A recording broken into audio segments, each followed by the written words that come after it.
3인의 전략 시작합니다. 이번 주는 특집방송 관계로 계속 2인의 전략으로 가는 상황입니다. 오늘 이 시간에는 하이투자증권의 이성호 부장 나오셨습니다. 안녕하세요. 네, 안녕하세요. 일단 전략 자세히 들어볼 텐데 지금 전체적으로 봐서 좀 위험 관리가 필요한 시점으로 봐야 되겠죠? 네, 아무래도 이따 말씀을 드리겠습니다. 코스피 같은 경우에는 미국 시장을 비롯한 글로벌 증시가 좀 위태위태하다라는 것, 그리고 코스닥은 기관이 계속 팔고 있다라는 것, 이것을 감안해 봤을 때 리스크에 대한 관리가 좀 필요한 시점이다 말씀을 드릴 수가 있습니다. 자, 키워드 확인하고 가겠습니다. 5위부터 3위까지의 키워드를 화면을 통해서 확인해 보도록 하겠습니다. 오늘의 5위 키워드는 육아휴직제도 대수술, 출산주 강세입니다. 보령 메디앙스, 아가방 컴퍼니 등 출산 관련주가 급등하고 있습니다. 정부의 육아휴직제도 개선에 대한 기대감이 급등 요인으로 작용하고 있습니다. 4위 키워드는 삼성전자 특허 승소에 또 부합입니다. 애플이 삼성전자의 특허를 침해했다는 미국 ITC의 최종 판정이 나왔습니다. 그렇지만 주가에는 큰 영향을 미치지 않고 있습니다. 3위 키워드는 젠백스 이틀째 하한가입니다. 최장암 백신 임상 실패로 젠백스가 이틀째 하한가를 기록하고 있습니다. 다른 바이오주에도 심리적인 부담으로 작용하고 있습니다. 삼성전자 특허 소송에서 모처럼 이겼습니다. 반가운 소식이긴 한데 글쎄 이 보도 나왔을 때부터 증권사에서 이제 그 전망 자료를 냈는데 주가에는 별 영향이 없을 것이다 이런 전망 자료들을 냈었고요. 실제로 개장 초부터 주가에는 큰 영향을 주지는 않고 있습니다. 이성호 부장님 관련 내용 좀 말씀해 주시고요. 다른 IT 관련 전반적인 전략도 좀 짚어주세요. 예, 일단 미국의 국제무역위원회 ITC라고 그러죠. 여기서 현지 시간으로 4일 삼성전자 애플을 상대로 낸 스마트폰 특허 침해 사건에서 애플 제품이 삼성전자의 특허를 침해했다라고 판결을 최종적으로 내렸습니다. 이 4건이 특허 침해 소송이 들어왔는데 그중에 이제 3G 기술, 3G 통신 기술에 관련된 필수 표준 특허만 인정을 했는데요. 애플 같은 경우에 이제 삼성전자 특허 침해상 이 ITC 최종 판결이 사실은 1월 14일 날 예정이 돼 있었는데 너다섯 차례 연기를 거쳐서 이번에 발표가 된 겁니다. 최종 판결에 따라서 ITC는 오바마 대통령한테 중국의 팍스콘 공장 등 해외에서 조립돼서 수입되는 애플 제품에 대해서 수입 금지를 건의를 할 수 있고요. 오바마 대통령은 60일 이내에 결정을 내려야 합니다. 해당되는 애플 제품이 아이폰 3, 아이폰 3GS, 아이폰 4, 그리고 아이패드하고 아이패드 2 정도인데 전부 다 옛날 겁니다. 그래서 가장 최근에 나온 애플의 아이폰 5는 물론이고 아이폰 4S도 지금 이게 들어가질 않고 있는데 아이폰 4S부터는 퀄컴 칩이 들어갑니다. 삼성께 들어가지 않고 있는데 퀄컴이 삼성전자한테 미리 특허료를 냈기 때문에 그게 이제 가격에 포함됐기 때문에 침해 안 했다. 이런 결정이 난 거고요. 그렇기 때문에 실제로 지금 미국에서 많이 팔리고 있는 것들은 여기서 빠졌다라는 거죠. 그래서 주가에 애플의 매출에 영향은 별로 없을 것이다. 제한적이다라고 보고 실효성이 떨어지고요. 그래서 오늘 주가에도 그렇게 큰 영향을 미치지 못하고 있습니다. 삼성전자하고 이제 하이닉스 같은 IT 대형 주식들은 시장 대비 지금 어쨌든 그래도 양호한 흐름을 계속 보이고 있습니다. 외국인들이 그쪽을 좀 많이 사고 있기 때문이고요. LG전자 같은 경우에는 그래서 2분기 실적에 대한 우려가 조금 있기 때문에 지금 계속 좀 약세를 보이고 있는데 전반적으로 IT 대형주들은 긍정적인 흐름을 지금 전체 시장이 떨어지기 때문에 지금 어쩔 수 없지만 그나마 상대적으로 강세를 보일 수 있는 부분이 좀 있고요. 코스닥 IT 주식들은 기관이 계속 팔고 있기 때문에 당분간 좀 시세가 나기는 좀 어려워 보이고 기관이 매수로 돌아왔을 때까지는 상당히 좀 보수적으로 접근해야 되겠다라고 생각을 합니다. 일단 역으로 한번 생각해 보면은 지금 삼성전자 주가가 그래도 보합입니다. 삼성전자가 보합인데 지수가 이렇게 크게 밀리는 거는 그만큼 다른 종목들이 많이 밀린다는 얘기인데 시장의 고민은 그래서 더욱 깊어질 수도 있는 상황인 것 같습니다. 특히 코스닥 같은 경우는 지금 고민이 굉장히 깊어지고 있는데 그 이후 젠백스가 이틀 하한가 치면서 바이오주들 끌어내리고 있습니다. 4월 달에도 한번 그런 일이 있었죠. 셀트리온이 한번 급락을 하니까 바이오주들 사실 바이오주라 그래갖고 바이오라는 섹터는 묵지만 회사마다 특성이 있고 각각 다른 회사들인데 기관들이 거의 무차별로 매도를 하면서 같이 빠지는 이런 흐름을 보이고 있습니다. 참 개인 투자자들, 시청자 여러분들도 바이오주 가지신 분들 많이 있을 것 같은데 참 고민이 많으실 것 같습니다. 어떻게 봐야 될지 좀 고민이 되는 상황인데 이성호 부장 어떻게 보십니까? 젠백스의 최장암 치료제 이게 이제 별로 유의미한 효과가 없다. 그래서 삼성에서 이제 실패한 것으로 발표가 되면서 이틀 하한가를 들어가고 있고요. 이게 이제 바이오주들로 번지고 있고 바이오주에서 가뜩이나 지금 기관 매물 때문에 취약한 코스닥 쪽으로 확산이 되면서 지금 악재가 됐습니다. 뭐 젠백스 같은 경우에는 지금 거래가 없는 소위 말해서 점 하한가를 계속하고 있는데 사실은 이 바이오 쪽에서 우려하고 있던 상황이 터진 거 아니냐 좀 그렇게 볼 수도 있습니다. 바이오 주식들 사실 뭐 실적이 좋아서 올랐다라기보다는 어떤 기대감, 신약이 성공할 거다라는 기대감 때문에 주가가 많이 올랐는데요. 그 기대가 깨지면은 주가가 무너질 수밖에 없고요. 전반적으로 이런 젠백스 사태가 바이오 주식들에 대해서 다시 한번 뒤돌아보는 계기가 될 수 있다라고 생각이 됩니다. 그러니까 내가 가진 바이오 주식이 과연 이게 성공할 가능성이 높으냐, 만약에 이게 안 되면 어떻게 되겠느냐, 뭐 이런 걸 한번 돌아볼 수 있는 계기가 된다라는 거고요. 종목별로는 좀 다른 모습을 보일 수도 있겠습니다만은 전반적으로 봤을 때 바이오 주식들이 과거와 같은 상승을 보이기는 이제 좀 힘들지 않겠냐. 셀트리온 같은 경우에도 뭐 여러 가지 이제 악재 구설수가 많았습니다만은 어쨌든 셀트리온은 그래도 어저께 이제 헛세핀이 성공했다고 발표가 같은 데서 이제 났거든요. 그런데도 불구하고 셀트리온이 뭐 오늘 그렇게 강하지 못하다는 것. 그거는 과거에도 이제 신약 개발에 성공한 업체가 개발을 지금 하고 있다라고 그럴 때 오히려 주가가 많이 오르고 개발을 했다 그러면 오히려 빠지는 그런 양상을 보였는데 셀트리온도 그건 비슷하다라고 볼 수가 있고요. 지금 셀트리온 같은 경우에 2.7%가 떨어지고 있죠.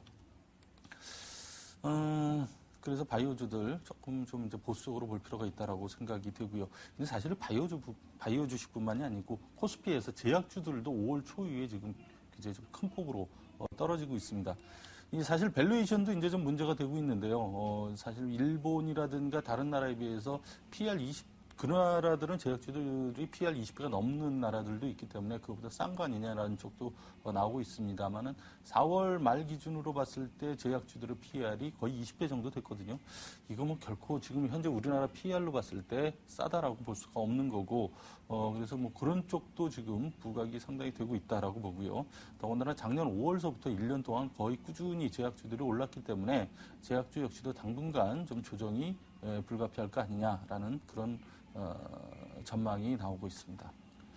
올해 들어서 성장 스토리란 말이 굉장히 많이 유행을 했습니다. 그래서 꿈을 먹고 사는 주식, 앞으로 굉장히 클 것이다. 이런 기대감으로 주가가 오른 종목들이 상당히 많은 것 같고요. 근데 지금 최근 들어서 분위기는 이 스토리 자체가 그 의미가 상당히 좀 퇴색되고 있는 분위기입니다. 오히려 성장 스토리보다는 밸류에이션을 보자. 이런 시각들이 우세해지고 있는 상황이기 때문에 이러한 시장의 큰 흐름, 이런 부분도 잘 캐치해가면서 시장에 대응하셔야 될 것 같습니다. 다음으로 오늘의 2위 키워드를 화면을 통해서 확인해 보도록 하겠습니다. 오늘의 2위 키워드는 글로벌 유동성 축소 우려입니다. 미국의 출구 전략 논란, ISM 제조업 지수 나쁘게 나오니까 잠시 주춤했다가 계속 논란이 일고 있습니다. 또 한 가지 특징적인 건이 하나 발생을 했는데 브라질에서 토빈세를 폐지한다고 발표를 했습니다.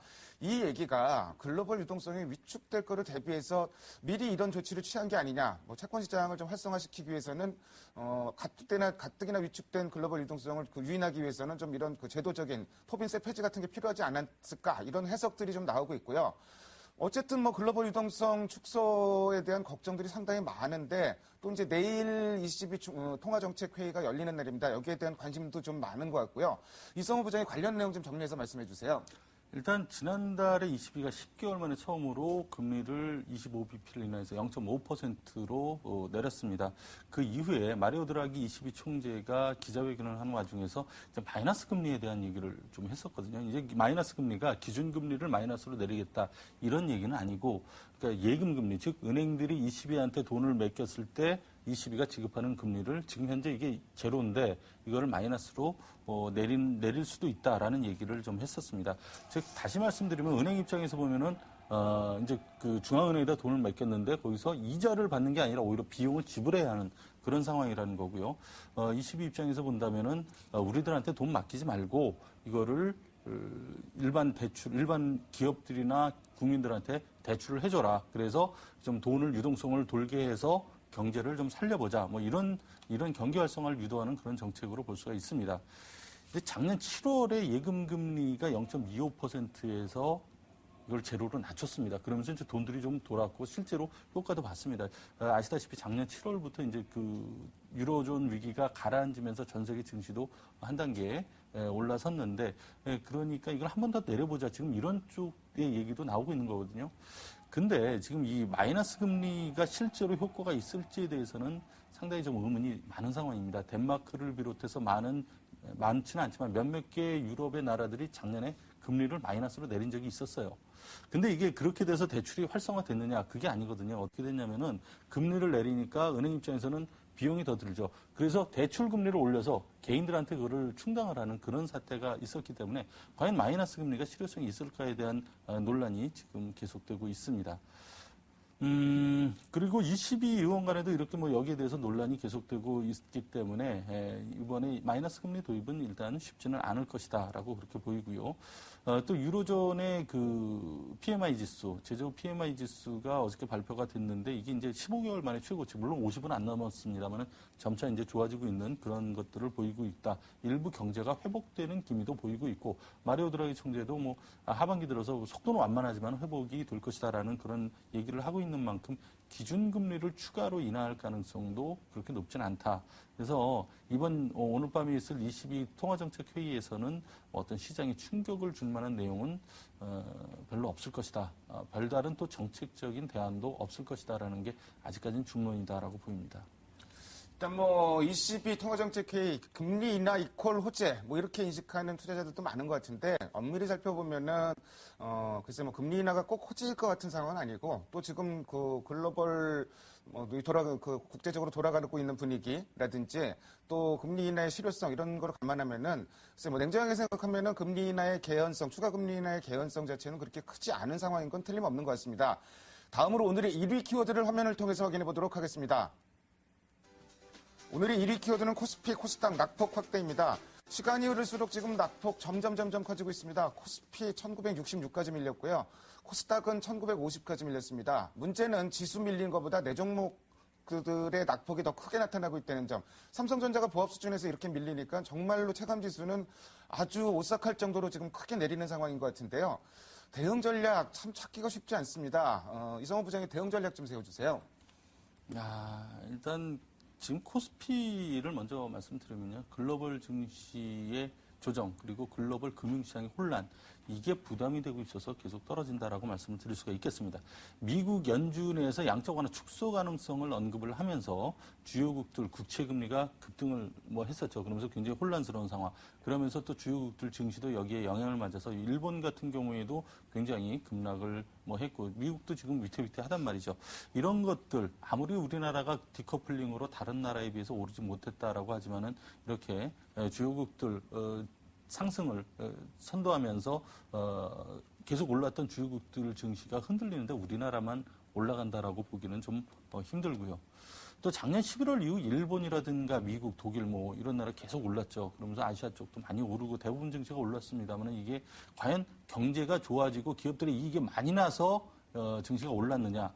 그렇게 보긴 좀 어렵다라는 거죠. 아시다시피 각국 중앙은행들이 양적 완화로 돈을 계속 많이 풀었고 그런 것들에 또 공조하는 그런 움직임들이 많이 나오면서 돈의 힘에 의해서 증시가 올랐다라고 볼 수가 있고 유동성 때문에 오른 증시 이게 경제 회복으로 연결이 되지 않았을 경우에는 거의 대부분 심각한 후유증을 갖고 왔던 게 우리 증시의 역사죠. 경기 회복이 뒷받침되지 않는다면은 유동성만으로 인한 증시의 랠리는 그 대가를 분명히 지불해야 할 겁니다. 아까 말씀하실 때 이제 최근에 어떤 증시의 분위기가 스토리보다 밸류에이션이다라고 그랬는데 그게 이제 종목에도 연결이 되지만은 전체 증시로 볼 때도 그동안 어떤 기대감 이제 그 돈이 풀리니까 경기가 좋아질 것이다라는 기대감 그런 스토리가 많이 작용을 했었는데 실제적으로 밸류에이션 미국의 2분기 실적도 지금 상당히 좀 우려가 되는 그런 부분도 있고 그 밸류에이션 쪽에 포커스를 맞춘 거는 종목뿐만 아니라 이제 시장 전체로도 좀 그런 분위기가 조류가 형성이 되고 있다라고 보이고 있습니다. 어쨌든 그런 그 대가를 지불해야 되는데 물론 지금 글로벌 증시가 그 대가를 지불해야 될 때는 아닙니다. 그렇게 많이 오르지도 않았고 그렇게 시장이 전체적으로 금융시장이 지금 바로 경제 회복으로 연결돼야 될 정도로 그렇게 빠르게 움직이는 건 아닙니다. 많은 문제는 그거죠. 대가를 지불해야 할 시기가 점차 다가오고 있다는 거. 그래서 투자자들이 불안감을 느끼고 있다는 겁니다. 이게 바로 문제고요. 그래서 글로벌 채권 시장이라든가 외환 시장 급 변동을 하고 있죠. 증권 시장까지 굉장히 혼란스러운 움직임을 보이고 있고요. 오늘 일본 증시를 보면은 오후에 개장 이후에 오전에 이제 마이너스로 끝났거든요. 개장 이후에 바로 5분 만에 플러스 1.3%까지 올라갔습니다. 그러다 40분 만에 또 마이너스 1.6%까지 떨어졌어요. 그래서 45분 만에 거의 뭐 3%가 왔다 갔다 했다라는 거고, 뭐 이런 혼란스러운 시장에 대해서 증권 시장이 별로 좋아하지 않는다라는 거죠. 주식 시장이 제일 싫어하는 게 불확실성입니다. 어떻게 될지 모른다는 거죠. 그렇기 때문에 불확실성이 좀 가라앉을 때까지 시장이 좀 어려울 수 있는 만큼 리스크에 대비하는 투자 전략이 좀 필요하다라고 그렇게 생각이 되고요. 코스닥도 아까 잠깐 언급을 드렸습니다. 상당히 조심해야 합니다. 외국인하고 기관이 계속 매도 공세를 보이고 있는데요. 오늘까지 기관이 최근 6일 동안 한 2,500억 정도 순매도를 했습니다. 적은 금액 아니죠. 코스닥 치고는. 개인만 지금 순매수를 하고 있는데, 자, 개인 순매수하고 외국인 기관이 팔 때 우리 주식시장이 올라간 적이 거의 없었다. 그러니까 이런 수급 구도가 좀 변할 때까지 좀 일단 관망의 자세 또는 보수적 투자 자세, 즉 기관이 살 때까지, 한마디로 말씀드려서 기관이 다시 코스닥을 살 때까지는 상당히 보수적 투자 자세가 요구가 된다라고 말씀드릴 수가 있겠습니다. 수급상으로 보면은 어제 오늘 외국인들이 선물 쪽에서 굉장히 공격적으로 매도하고 있는데 이건 어떻게 봐야 될까요? 일단 그동안 오를 때 우리 주식시장이 그 4월 중순 이후에 오를 때 프로그램에 의한 매수가 주를 이뤘었습니다. 외국인들. 그 과정에서 이제 외국인들이 선물을 사실 그전에 많이 팔았다가 다시 올라갔었거든요. 근데 그 부분이 다시 전매도로 나오는 것이 아닌가라고 생각이 되고요. 그렇기 때문에 외국인들의 시각 자체가 물론 오늘 같은 경우에도 오늘도 그렇고 어제도 그렇고 최근 며칠 동안 보면은 종목에 대한 매수는 들어옵니다. 즉 프로그램은 매도가 나오지만은 그거보다 적게 그 외국인 순매도가 잡히는 걸로 보면은 종목에 대한 매수는 나오는데 안타깝게도 그 종목 자체가 몇몇 종목이 국한이 되고 있다는 거죠. 현대차나 삼성전자 몇몇 종목이 국한되고 있기 때문에 전체 증시로 보면은 그 효과가 굉장히 차별적으로 작용되고 있고, 아까도 말씀하셨다시피 이렇게 지수는 24포인트 빠졌는데 그래서 삼성전자 거의 보합 쪽에서 왔다 갔다 하고 있는 그런 현상이 지금 나오고 있는 거 아닌가라고 보입니다. 일단 외국인 선물 매도를 전매도라고 본다면 추가적으로 물량이 공격적으로 나올 개연성은 크진 않은 편인데 어쨌든 외국인들 선파생 쪽에서 일제히 상방 쪽으로 포지션을 구축했다가 지금 그 부분을 정리해가는 과정, 시각이 좀 변하고 있지 않나 좀 이런 걱정도 되는 상황인 것 같습니다. 지금까지 5가지의 키워드를 통해서 오늘 시장의 흐름을 살펴봤습니다. 오늘 수고 많으셨습니다. 네, 감사합니다.